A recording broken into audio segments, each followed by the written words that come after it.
उत्तर प्रदेश में अगले साल होने वाले विधानसभा चुनाव को जीतने के लिए तमाम राजनीतिक पार्टियां सियासी दांवपेच का इस्तेमाल कर रही हैं, लेकिन इस बीच कांग्रेस पार्टी महासचिव प्रियंका गांधी ने फिरोजाबाद पहुंचकर महिलाओं का हौसला बढ़ाया।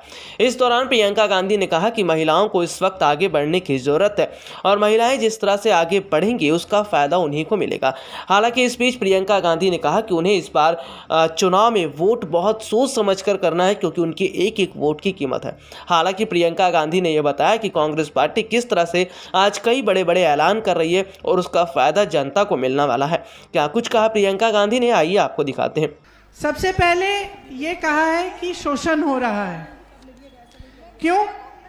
क्योंकि जैसे आशा बहुएं हैं, आंगनवाड़ी की बहनें हैं, शिक्षा मित्र की बहनें हैं, उनका ना वेतन बढ़ाया जा रहा है, ना मानदेय बढ़ाया जा रहा है, ना नियमितीकरण हो रहा है।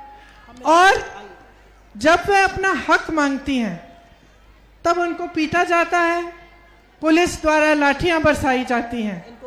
बार बार हमने ये देखा है कि ये सरकार महिलाओं के हक को नकारती है, समझ नहीं पा रही है कि महिलाओं की क्या शक्ति है।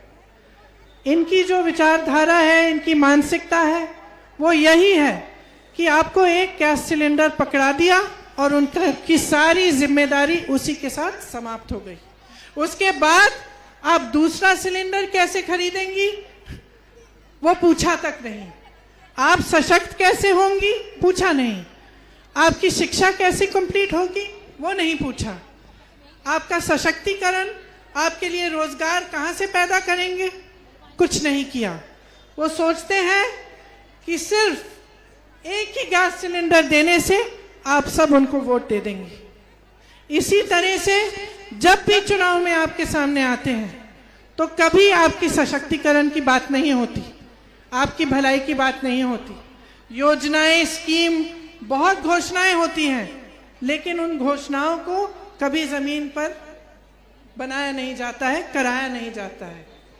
जो मानसिकता ये है वो मानसिकता है कि महिलाओं को नकारा जा सकता है। मैंने ये नारा लड़की हूं लड़ सकती हूं क्यों शुरू किया है? मैं कहना चाहती हूं कि अब महिलाओं को कोई नकार नहीं सकता। आप इस देश की आधी आबादी हैं। जब महंगाई होती है बोझ कौन उठाता है? इस समाज का बोझ कौन उठाता है? जब से आप पैदा होती हैं तब से संघर्ष शुरू होता है।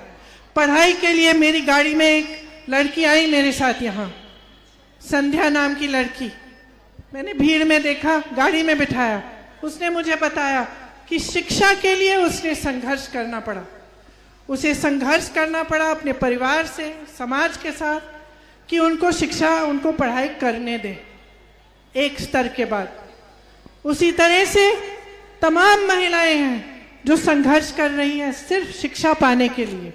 उसके बाद जब शादी होती है, आगे बढ़ती हैं, तो और संघर्ष सामने आते हैं और आपके संघर्ष को पहचानने वाला कोई नहीं है। इसीलिए मैं कहना चाहती हूँ कि आप में शक्ति है, उस शक्ति को आप पहचानिए। आपके लिए लड़ने कोई नहीं आ रहा है, आप खुद लड़ेंगी, क्योंकि बहुत हो गया है। बहुत झूठ सह लिए आपने, बहुत घोषणाएं देख ली हैं, और ऐसी सरकारें, ऐसी पार्टियां जो चुनाव के समय 2-3 दिन पहले घोषणा करते हैं, लेकिन 5 साल से सत्ता में रहे हैं। 5 सालों से आंगनवाड़ी बहनों का, आशा बहुओं का वेतन नहीं बढ़ाया, तो आज क्यों बढ़ा रहे हैं? आज क्योंकि आपकी आवाज बुलंद हो गई है, क्योंकि कांग्रेस पार्टी की मानसिकता अलग है। हम चाहते हैं कि आप आगे बढ़ो। हमने एक घोषणा पत्र बनाया है, उसका नाम है शक्ति विधान। शक्ति विधान में हमने ये लिखा है कि हम आपके लिए क्या करना चाहते हैं। सेहत के लिए, आपकी सेहत को मजबूत करने के लिए उदाहरण देती हूँ। जैसे आज हर ब्लॉक में पीएचसी होती हैं, उसमें अगर महिला जाए तो उसको सिर्फ पुरुष डॉक्टर मिलता है। हम ये कह रहे हैं कि हम हर जगह एक अलग सेक्शन बनाना चाहते हैं, जिसमें हमारी बहनों के लिए एक महिला डॉक्टर हो, जो आपकी समस्याओं को अलग से सुन पाए। इसी तरह से शिक्षा में हम कह रहे हैं कि हमें दक्षता विद्यालय बनाने हैं, हर जिले में बनाएंगे, जिससे लड़कियां वहां जा सकती हैं, शिक्षा के अलावा दक्षता की ट्रेनिंग मिल सकती है उनको अलग अलग चीज़ों की, ताकि रोजगार पा पाए। हम कह रहे हैं कि जितने भी खाली रोजगार पड़े हैं, सरकारी जितनी भी भर्तियां हैं जो अभी पूरी नहीं हुई हैं, उन्हें हम पूरी करेंगे। 20 लाख लोगों को रोजगार देंगे, लेकिन हम कह रहे हैं कि इन 20 लाख में से 8 लाख रोजगार महिलाओं को मिलेंगे। तो हमने चाहे सेहत के लिए, चाहे शिक्षा के लिए, आपके स्वाभिमान के लिए, आपकी सुरक्षा के लिए, हमने बहुत सारी ऐसी घोषणाएं की हैं जिससे हम चाहते हैं कि आप सही ढंग से सशक्त बने। अगर आप अपनी राजनीतिक शक्ति समझेंगी, जिस तरह से हमने कहा है कि 40% महिलाओं को हम टिकट देंगे, इसका मतलब क्या है? इसका मतलब है कि आपकी पूरी तरह से राजनीति में भागीदारी होगी। आपकी भागीदारी होने से आपकी शक्ति बढ़ेगी।